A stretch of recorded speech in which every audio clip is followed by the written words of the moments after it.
name is Bob Ryder. I'm president of the Chicago Federation of Labor. The CFL represents 300 unions and represent 500,000 working people right here in the hometown of the American labor movement, Chicago, Illinois. I can't think of a place that I'd rather be right now, right here at Haymarket. This place is literal history. And we are out in the streets of Chicago just like they were 139 years ago. From the Haymarket to the stockyards to Pullman, we know our history as a labor movement, and we know when to fight. And when we fight, when we fight, when we fight, this Labor Day is a day of action, a day to get loud. Y'all hear me? I said, do you all hear me? This Labor Day, we are standing up to Donald Trump's attacks on working people. Bad dude. He thinks he can just rip up union contracts and give tax cuts to billionaires like Elon Musk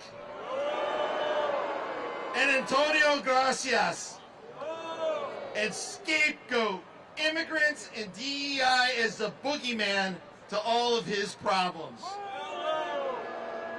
Well, Donald Trump, you got another thing coming. You want to attack workers and spread lies about Chicago? We're not going to take the bait. We're not extras in your little show. We don't got time for that. We're the labor movement. We're working people. And today, we're going to go do some work. After you hear from our speakers, we're then going to march. We're going to go visit some of Donald Trump's friends over at Valor Equity Partners.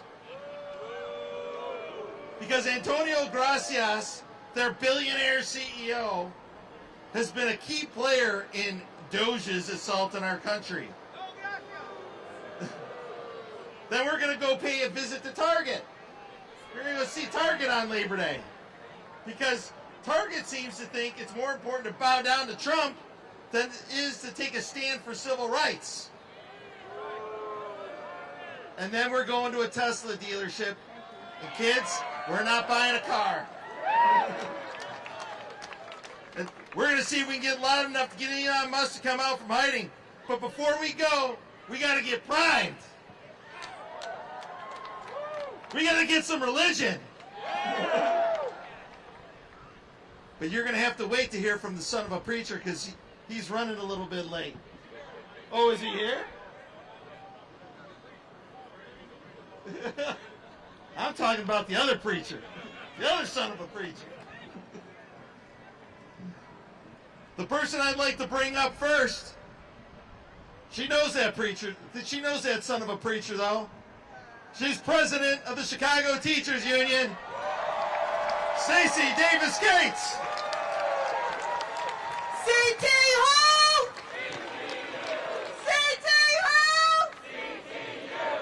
What's up, Chicago? Is this the home of the labor movement? Are we gonna save our democracy? Do workers practice radical solidarity? Hey, so I'm gonna give you a break. And I won't give the union leader speech today. Today, I'm going to give a history lesson because many of you know that I am a high school history teacher. And as a high school history teacher, it is incumbent upon me to use this platform to remind you that there have been many inflections where our country debated its democracy and the people's humanity. And every single time this country had that debate, it was workers, allies,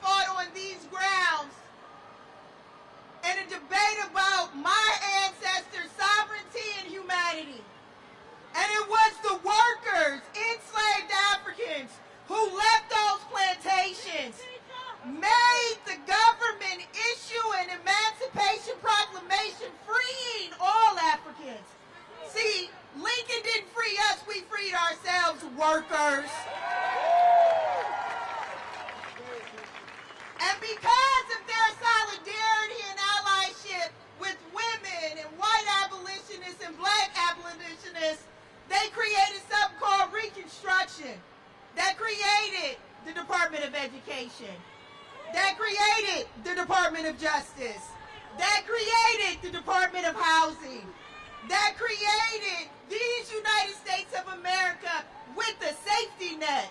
It created the basis for which workers not just secured and reunified our country, but it expanded democracy. Our workers did that.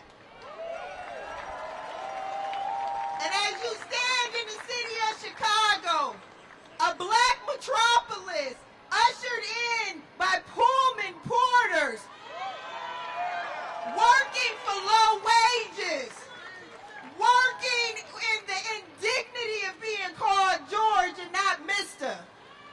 Those men went to places like Sunflower County, Mississippi, and told black people they could escape the fascism and the brutality of Jim Crow, Mississippi. He did that allied with the newspaper man, Robert Abbott of the Chicago Defender. And these men drove opportunity and refuge for black Southern migrants escaping fascism. And I'm going to give you a third time where workers stood up. And that is when they allied themselves in the civil rights movement. It is when they said that work has as much dignity as the humanity of every black child and every black man and every black woman. That this is what workers do. We make it better.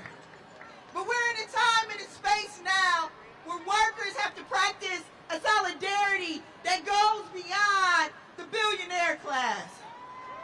They have to practice the solidarity that elects a mayor who can see the people. They have to practice the solidarity that anchors the common good. They have to practice the solidarity that rebukes the tyranny of troops from Trump in our city. That is our work.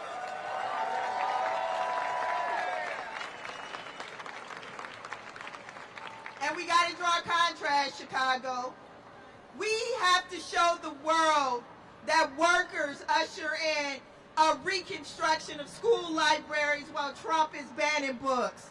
We have to show them that workers are reopening mental health care clinics in Chicago instead of leaving people without. We have to show them that in Chicago, we've abolished the sub-minimum wage because slave wages went out with the 13th Amendment. In Chicago, we reject a billionaire's tyranny on our city. We reject a billionaire and his cabinet of billionaires who take from Medicaid, who defund public education. So let me be clear about what solidarity is. Solidarity is the antidote to white supremacy. Solidarity is the antidote to anti-immigrant fever. Solidarity is the antidote to homophobia and transphobia. Solidarity is the antidote to people not having and needing. It is solidarity that reunites us. It is solidarity that keeps us. It is solidarity that supports us. It is solidarity that makes these United States of America for the people and by the people. Let's go, Chicago.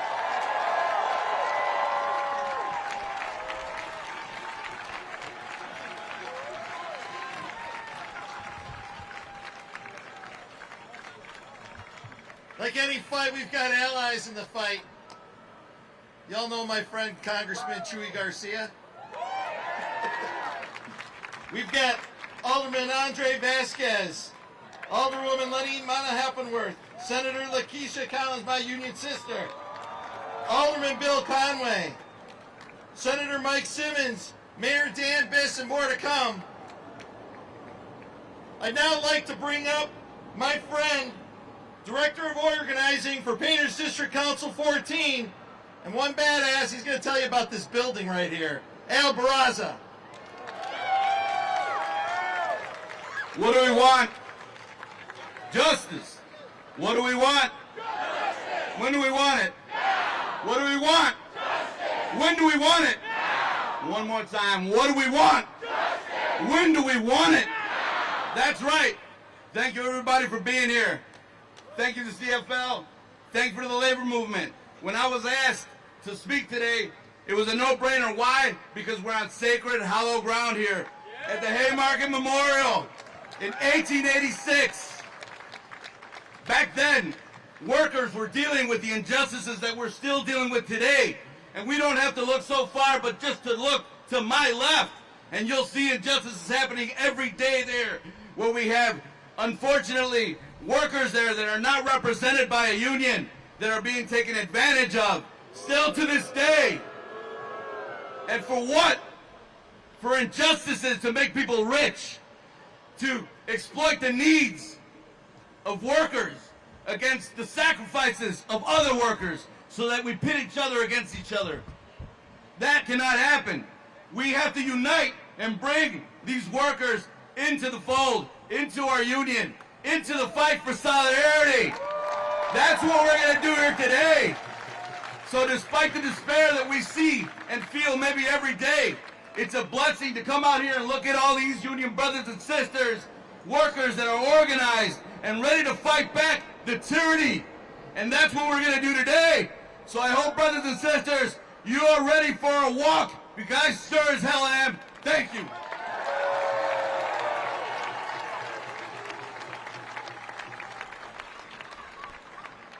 We got more allies in the House. Senator Willie Preston, Water Rec Commissioner Yumika Brown, Senator Laura Fine, Commissioner Tara Stamps, anybody know her? Clerk Anna Valencia, Clerk of the Circuit Court Mariana Spiropoulos, Senator Graciela Guzman, Rep. Liliana Jimenez fights for justice every day, Senator Robert Peters, Alderperson Jesse Fuentes, Alderperson Anthony Quezada, and Commissioner Jessica Vasquez.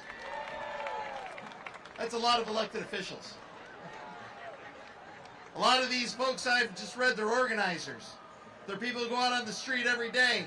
They represent us in the halls of justice, the halls of law. Even when they don't work for us, even when those institutions aren't working for us, these people are. And one person that I know that works for everybody, all workers every day, is the national president of the American Federation of Teachers. She's going to give us some religion too. Randy Weingarten.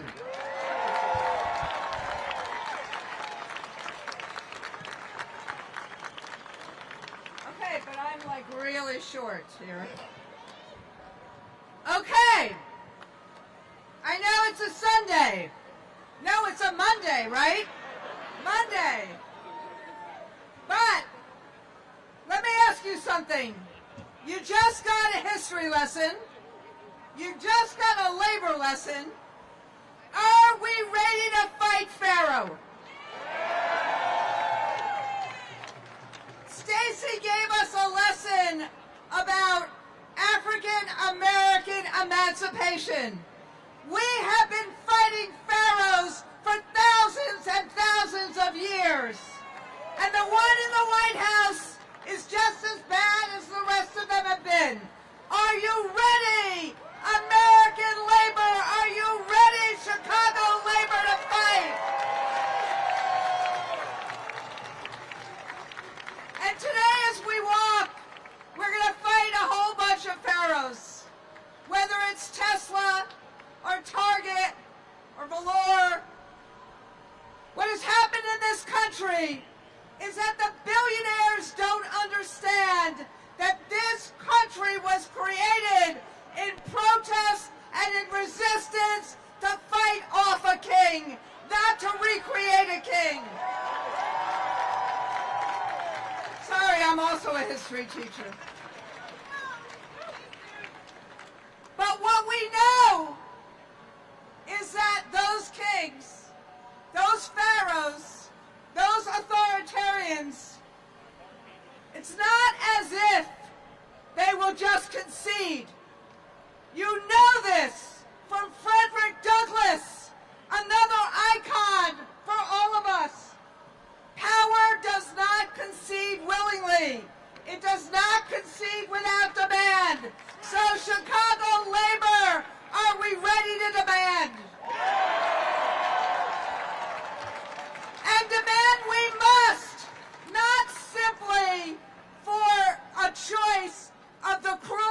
Trump or a broken status quo. We must demand a better life for all workers. One job should be enough. Public schools should be strengthened, not abandoned. Higher education should be affordable. Social Security should be saved. Medicare and Medicaid should be sacrosanct. Why are these demands not the demands of every single politician in Washington? This is what creates dignity. This is what creates opportunity. And this is what creates affordability. But my friends, and that's why all across the country today, 1,000 events. Labor is not simply doing picnics and parades. We are fighting for a better life for all Americans. That's what Labor Day should be about as we stand in hallowed ground. So, let me ask you, in a city that is about to get a military occupation, with an administration that disappears immigrants rather than reveres immigrants, are you ready to fight for that multicultural, multi-ethnic democracy that Stacey was talking about? Are you ready to fight for dignity of the American worker? Are you ready to fight for dignity of all workers and all Americans? Are you ready to fight for good public schools? And for people to have higher education and decent housing and decent health care and a decent retirement? Are you ready to stand up? You are standing. Are you ready to show up? Are you ready to speak up? Are you ready to fight each and every day? Because we know when we fight, solidarity.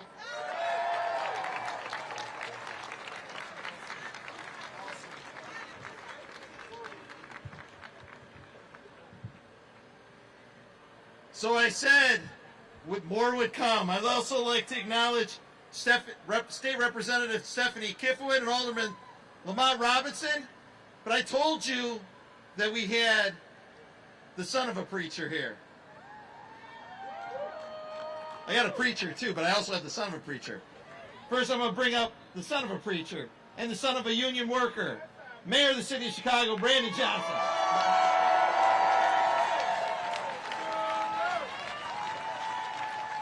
Let's go. Let me hear you, Chicago. Let me get you a little bit more noisy out there. Yes. No federal troops in the city of Chicago.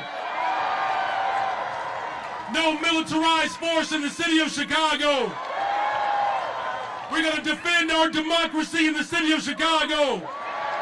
We're going to protect the humanity of every single person in the city of Chicago. And we got the baddest freaking labor movement in the city of Chicago, birthed right here. We're going to take this fight across America, but we got to defend the home front first. And the best way we defend the home front is to make sure that every single worker has a livable wage. That's why we abolished the sub-minimum wage in Chicago for brown and black women. They get raises on top of their tips. This is the city of Chicago, where we have given paid time off for over 1 million workers, 10 days off, the biggest city in America to ever do it. This is the labor movement, you all.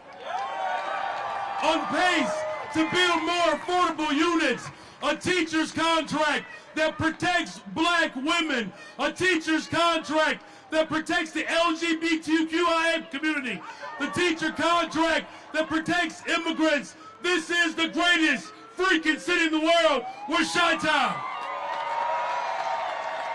Now look, there are some people that have doubts in the labor movement. There are some people believe that we don't have the power to beat authoritarianism. But I'm also a history teacher as well. We have stood up for the interests of workers before, and we will do it again. And no matter what comes from the White House, Chicago will always be a labor town. Are you with me, Chicago? Now finally, we have seen this president shift the largest concentration of wealth into the hands of the few. Justice Brandeis made it very clear. He said we can either have a democracy or we can have wealth in the hands of the concentrated few. But he says we cannot have both. Are you prepared to defend this land that was built by slaves, a land that was built by indigenous people, a land that is built by workers? Are you prepared to defend this land? The people united will always prevail. I need you all to stand firm, to stand strong. If this president decides to continue to break this Constitution, it's going to be the labor movement that stitches it back together. The labor movement that brings black folks, white folks, Asians. It brings brown folks together. This is the city that said keep hope alive. The city that birthed Yes We Can. And the city that will defend this country. God bless you all. God bless the labor movement.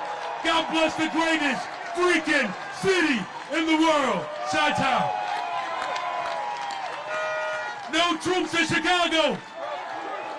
No troops in Chicago. No troops in Chicago. Invest in Chicago. Invest in Chicago. No troops in Chicago. Invest in Chicago.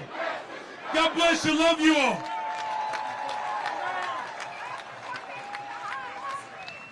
When we fight, when we fight, when we fight. Listen, y'all, we're here to stand up for something, right? We're here to stand up for working people. And as we stare down into authoritarianism, we got to call it what it is. And in this fight, we have to see if people will be who they say they are. This is one of those moments where you have to live your values. Now, it's real easy to do that until you face somebody like Donald Trump, who's using every ounce of his power to bring the country to heel. But we know a brother who is holding people accountable. We know a brother who is working to make sure that when it comes to coming to heel to Donald Trump, that people stand up for themselves and make sure that the companies that take our money live the values that this country is really all about. And you know who's calling for Target Corporation to be accountable? Our next speaker, Pastor Jamal Bryant.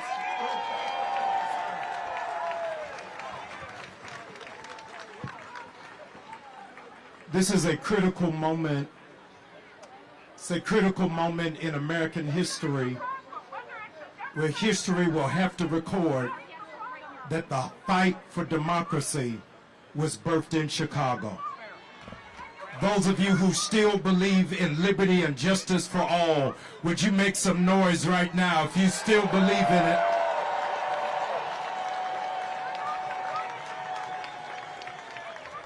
In order to make America great, you cannot make America great without unions.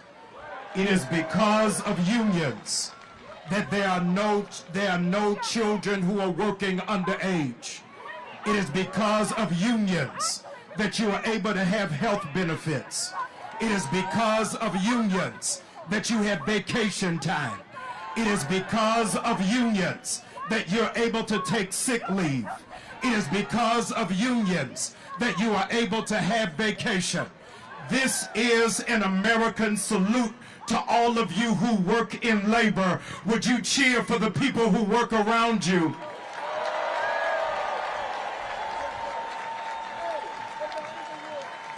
There are more labor workers than there are billionaires. You just missed what I said. There are more labor workers than there are billionaires. It is because of your sweat equity. It is because of your stick-to-itiveness. It's because of your focus that America is still standing. You are the true patriots. Celebrate yourselves on Labor Day. Celebrate yourselves. I want to thank Randy and Stacy for standing with us.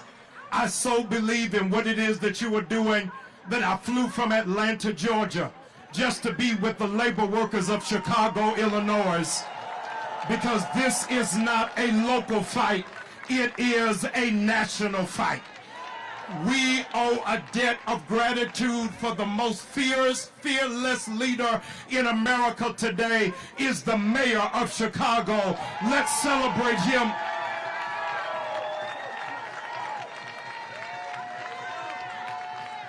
There is a grave inequity. There's a grave inequity when ICE agents are making more money than Chicago teachers.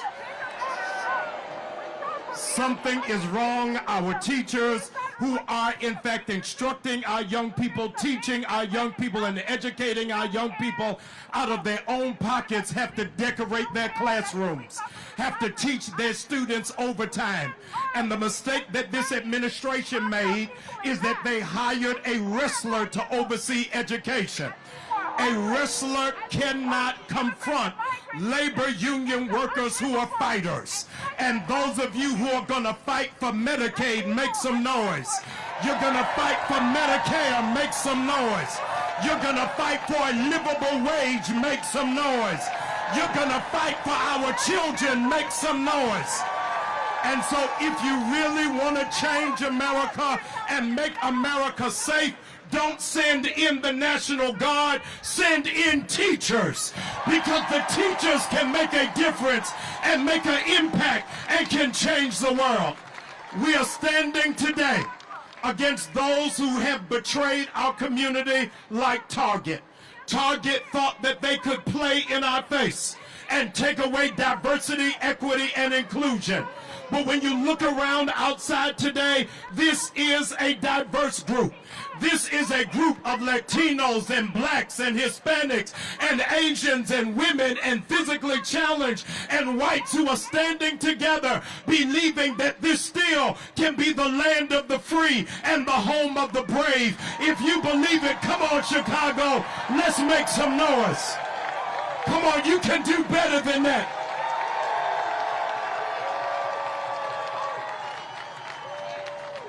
We are putting Target on notice. We are putting Tesla on notice. And we are putting every enemy of the Constitution on notice.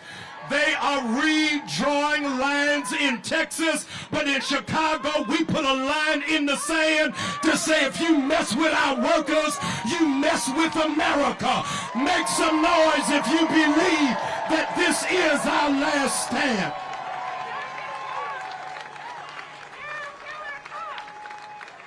Standing at 6'3", Napoleon was up against the Austrian troops.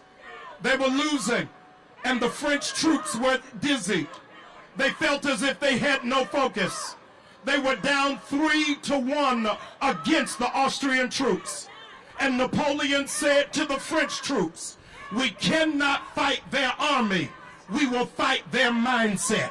Today, when we march, we are not fighting against an army. We are fighting against a mindset in America that thinks workers will be taken for granted and will roll over and play dead. Martin Luther King Jr. gave us our marching orders for today. He said, if you can't fly, then run. If you can't run, then walk. If you can't walk, then crawl. Union workers, let's crawl to the finish line and make America great by standing for the least of these, because the revolution is going to happen in Chicago. All the labor unions, lift up your voice if you're not turning back, but forward ever and backwards never.